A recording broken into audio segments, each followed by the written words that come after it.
everyone. Welcome back to the main stage. We have our keynote for the day, The Next Decade of Solar and Storage Innovation by Cris Eugster. Cris is the Chief Operating Officer at Cps Energy. He is responsible for overall operations and strategy for CPS, including over 7,500 megawatts of generation capacity, 12,600 miles of electrical distribution, 1,500 miles of electrical transmission, and 5,300 miles of gas distribution system. He is also responsible for corporate strategy, including the integration of new technologies and the development of new products and services for CPS customers. Cris, thank you for joining us today. I will now pass things over to you to get into your keynote talk. Okay, well, thank you, Aaron. And I want to say thank you to the entire Z Prime team for continuing to push innovation and thought leadership in these unprecedented times. I think these kind of dialogues are important, and it keeps us all connected, even though we are somewhat distant. So again, thank you to Z Prime, the entire Z Prime team, Jason and your entire team for inviting me to participate here. The title of my presentation is The Next Decade of Solar and Storage and Innovation. Clarification on that is, next decade is the decade that we are in. This decade from 2020 to 2030 is going to be critically important in terms of how some of these technologies play out and how utilities incorporate them and really transform our model here. So these are very exciting times. There are a lot of analogies that people put out there. Is this the internet of the 1990s? But it's a very exciting time to be in the utility space because there's a lot of change happening and a lot of amazing things that we have the ability to bring to our customers in our communities. And so I'm very excited to be in the industry and be part of the CPS Energy team. Let me start by giving an introduction to CPS Energy. We are the largest municipally owned electric and gas utility in the country. We serve about 2 million customers, 2 million people in the greater San Antonio region. We expect to have another million come to San Antonio here over the next 2 decades. So it is a growing, thriving community. And part of the success of a utility is to be part of a growing and thriving utility. The utility and the community are so intricately linked. And so it is not only exciting to be part of CPS Energy, but it's also exciting to be part of San Antonio. And we are very closely tied together, our future, our destiny. The other thing I'd say about CPS Energy is we are vertically integrated. So we have power generation. We have a generation fleet that includes renewables, includes nuclear, coal, gas, a variety of different generation sources. Diversity has been a big theme of ours in the past in terms of if there's any one fuel type that has risk, the diversity has served us well. And so we want to kind of continue to think through that as we get to zero emissions, resources. So, that includes diversity within renewables as well. We also have the wire side of the business here in San Antonio. So the poles, the transmission distribution lines, and then we serve the retail customer. So vertically integrated allows us to do very innovative things because if we're able to kind of offset or conserve energy, or our customers can conserve energy, it means that we have to use less of our power plant capacity and fuel and things like that. So there's an ability to monetize value across the value chain, which I think is unique to vertically integrated utilities. I think, in my own personal opinion, it gives us a lot more room to innovate and come up with interesting technologies for our customers. I would also say we are a leader in renewables. We just got recognized by the Shining Cities Award as number 5 among large cities with the amount of solar deployed. We went up from number 7 from last year. We are a big solar player, both within our service territory as well as across Texas. I think we've got about 550 megawatts of utility scale solar, close to 200 megawatts of rooftop solar with our customers. And so, 18,000 customers have participated in our rooftop solar systems. So we have over 1,600 megawatts of renewables, 200 on top of that. If you count the customers that have rooftop solar, we have over 800 megawatts of energy efficiency and demand response that we have achieved. And with active participation with our customers, we have active demand response partners, over 100,000 customers that have some sort of thermostat program. We also have a Reduce My Use campaign, which I think touches hundreds of thousands of customers. So we have a very active community in terms of some of our programs. We've also been pushing innovation quite a bit. We've deployed a smart grid, an intelligent grid across our service territory, which enables us to put more distributed technologies out there, electric vehicles, energy efficiency, demand response programs.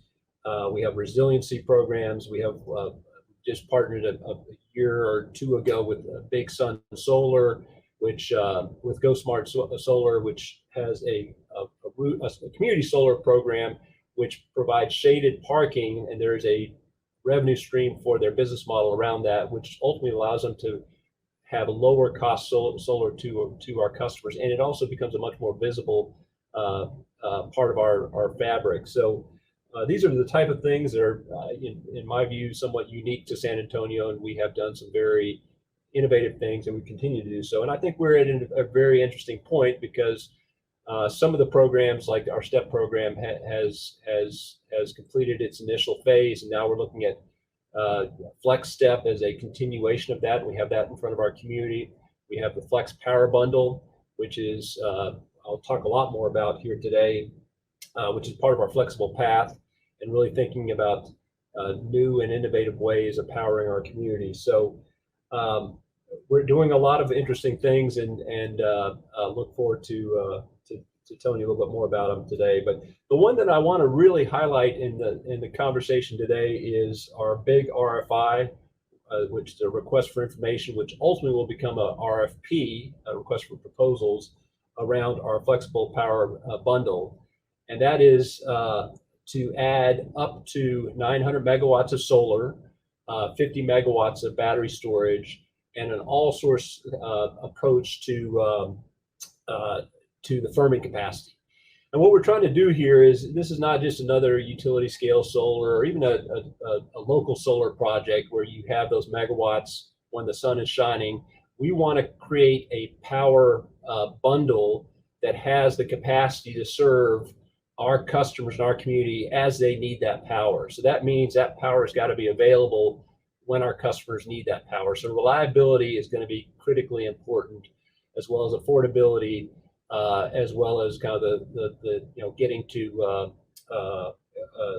zero or lower emissions. So all of those things are going to factor in, but that is what's somewhat unique with this big RFI that we have rolled out. And we had a presentation to our board here this past Monday, a lot of engagement, a lot of support there. And we launched that RFI here on Monday, and I can see in the chat room that Jason has put a link to our press release on that. So I encourage everyone to go look at that.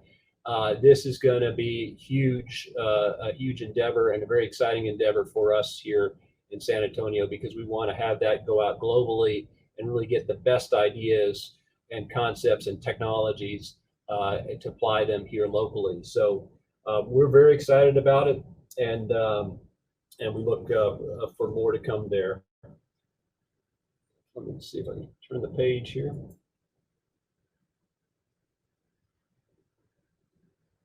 So these are a couple of the pages that I basically had presented at the board meeting on Monday, and I thought they would be a useful construct to kind of go through our journey here.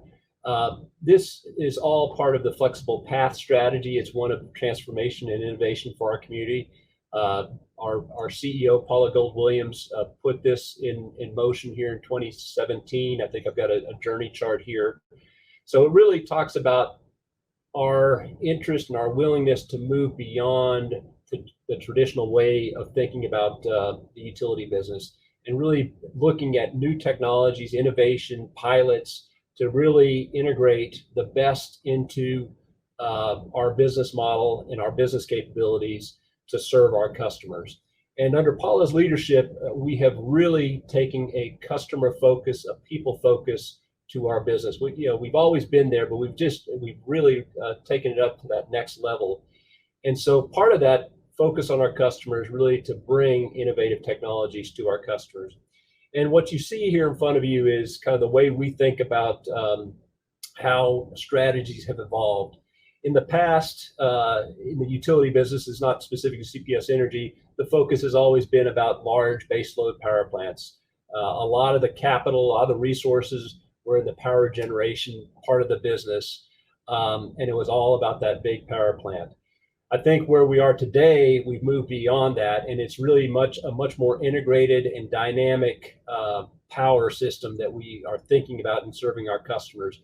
That includes renewables, includes energy storage, smart grid, energy efficiency, demand response, and also integration with our traditional resources. Paula calls them the tried and true. So, these are resources that have served us well, and they are an important part of enabling some of these newer technologies to further develop and be brought to our community and our customers.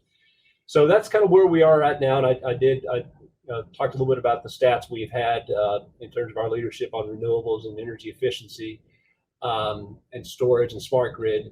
But where we want to do is we want to get to the future. And to me, in my view, the Flex Power Bundle represents the future. The future is now with that concept, because we are really trying to bring a new set of capabilities to serve our customers in terms of generating power.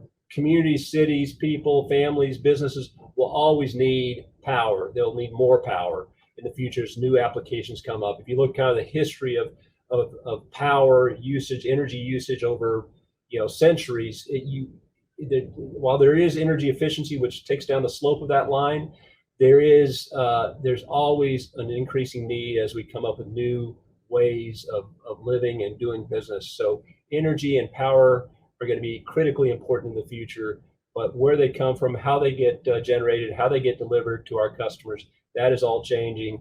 And for us, the Flex Power Bundle is a great first step in operationalizing that concept, not just having another sort of press release out there. This is a way to really operationalize a concept of bringing technologies together for our customers.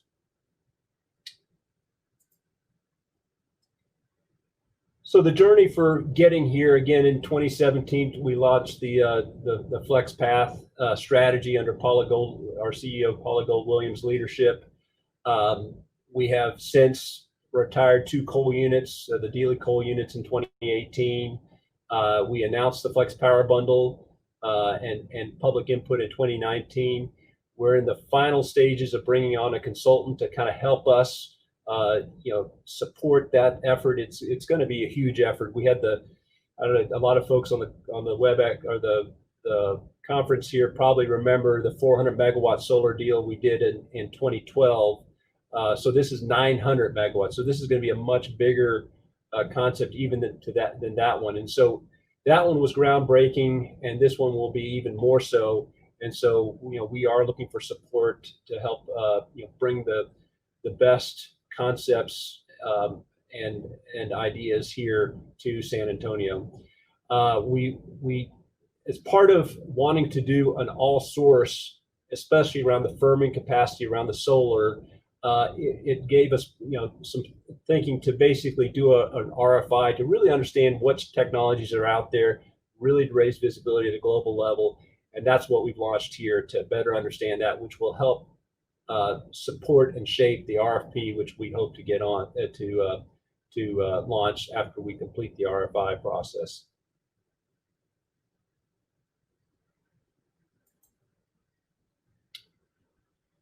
The other thing I'd like to highlight is the Flex Power Bundle is a meaningful step towards our climate action and adaptation plan here in San Antonio. Our Board of Trustees on October of 2019 passed a resolution of support for the CAP, for the Climate Action and Adaptation Plan. And so, that was a big step forward. Our community has a climate action adaptation plan with the goal of getting to net zero in the 2050 timeframe in 2050. So this starts to kind of get us down that journey with up to 900 megawatts of solar, 50 megawatts of storage, and an all-source firming capacity to support that.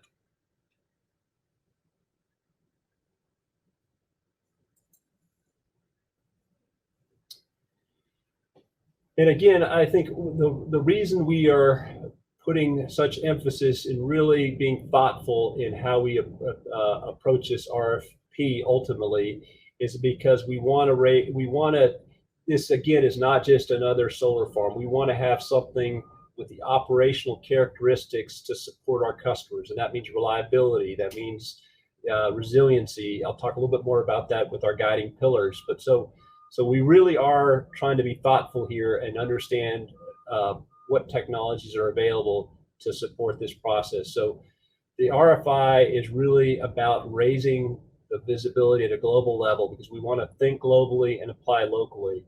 We want to find innovative solutions, things that we may not even be aware of at this point.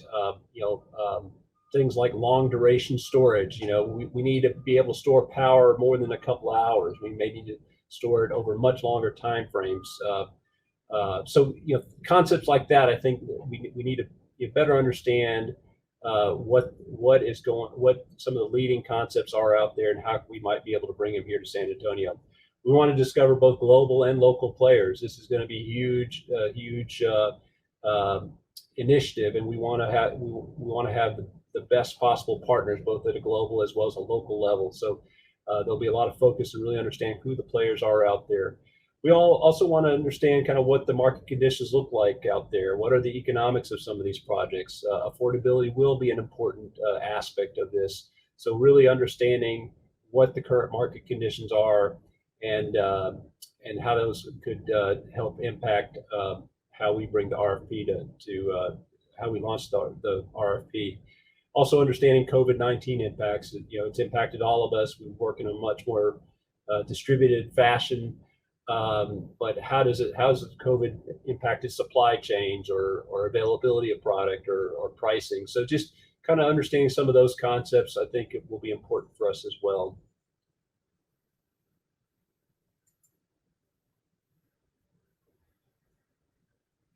So, and I've touched on a couple of these, but the way we think through some of these opportunities is a very thoughtful approach.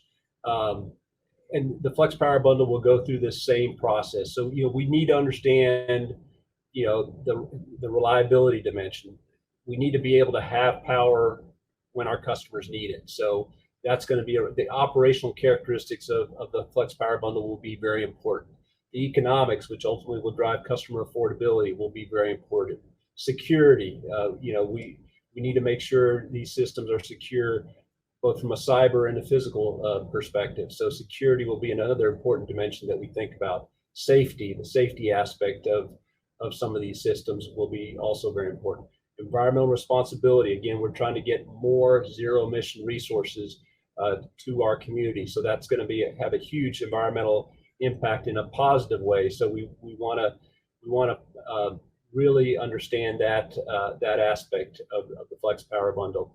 And then resiliency, we need to have systems that can withstand all sorts of weather conditions, or conditions that are out there. So resiliency will be another important part of it, and we need to do this in a way that maintains financial responsibility. So again, a very exciting endeavor that we're going down, and we want to be very thoughtful. And these are the pillars that we use to kind of think through some of the opportunities that we see in front of us.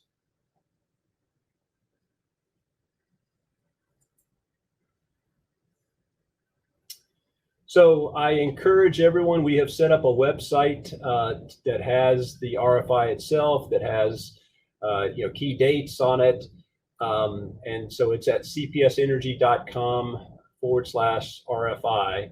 So I encourage everyone to go out there and look at it, share with your network, because we want to do something special here in San Antonio with this, with the Flex Power Bundle. And we really need your support, your engagement, and I welcome everyone to reach out there to this and get, check out the website. If you have any questions, there are ways of I think there's some contact information there. So please, I welcome everyone to join us in this journey of moving forward. And I think that's it. So that ends my formal remarks, and I'm open to any questions folks might have.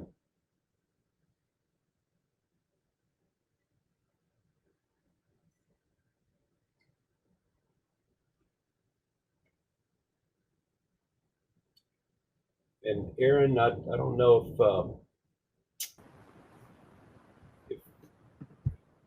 there are questions coming in, or everyone's on the website probably checking it out. And So, Cris, I think we had one or two questions come in. I actually had a question for you myself.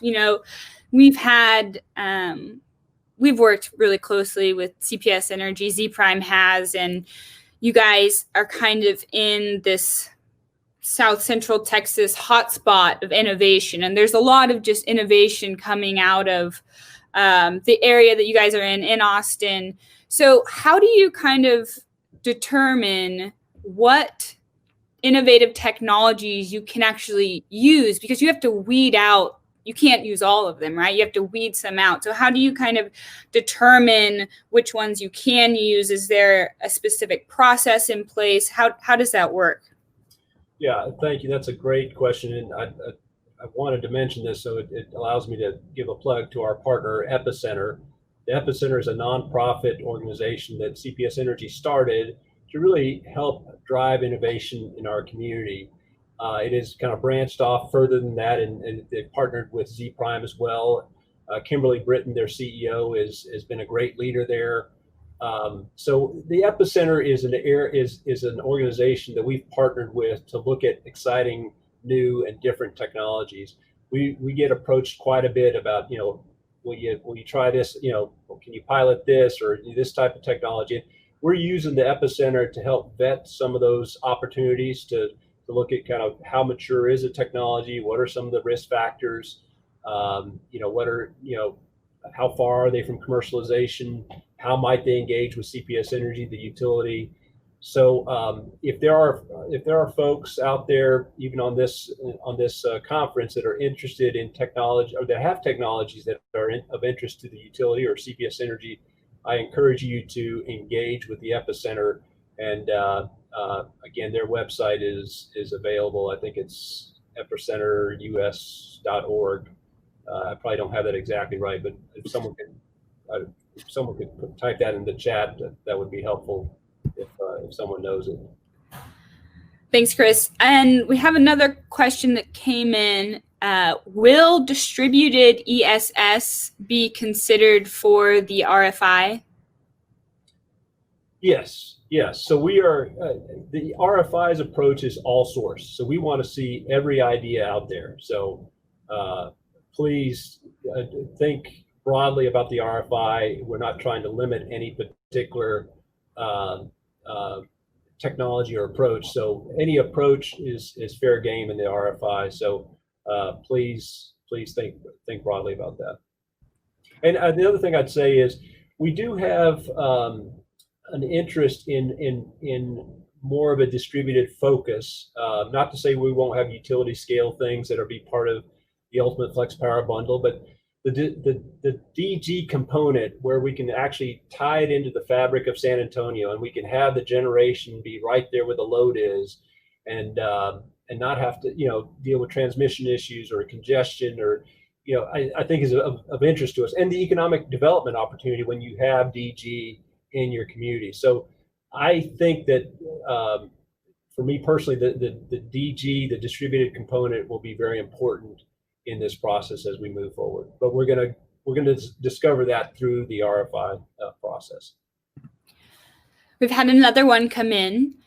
What is the reason behind 900 megawatts renewable and 50 megawatt battery investment? Utility customers' awareness and concerns of environment, or state federal policy, or completely and strictly economical rationale? Well, I think it's more the needs of our business. So we are here in Texas, which is unlike California. So we are not being driven by policy or regulation. We are really driven by kind of what's the best thing, the right thing to do for our community. So really, this is more of an operational approach to the size of these elements of the RFI. I think what I would say is, we have and I presented this at the board meeting, we have a number of generation assets with different ages, but about 30% of our fleet is over 40 years of age. We have a lot of old gas steam units were built in the 60s and 70s, and that will have to be retired here in this decade that we are in. And so part of the size of this 900 megawatts, up to 900 megawatts, is to be able to replace power plants of similar size. So it won't be one for one, but we have to get to those kind of sizes if we're going to make a meaningful transition from some of our traditional generation sources to these newer approaches. We have time for maybe just one more. I've seen one come in, and could you just give Cris maybe 30 seconds on how CPS is thinking about environmental justice issues in terms of long-term planning? Well, I think what we're seeing, environmental justice, I think is important. I think we are seeing with the pandemic, with some of the social justice issues that are out there, that our society seems at a point in time where we are trying to rethink things, and I think it gives us as a utility an opportunity to rethink things as well, quite frankly. And so I think all of this will factor in, and it will be driven by our guiding pillars, which I went through, which will be driven by reliability and environmental footprint and things like that. But the economic aspect of economic development and even environmental justice, I think will be part of how we think through some of these challenges moving forward. Thank you, Cris. That's going to wrap up our Q&A. Thank you for your time. We really appreciate having you on for Solar Storage Fest. Okay. Thank you so much, Aaron. Thanks to the Z Prime team.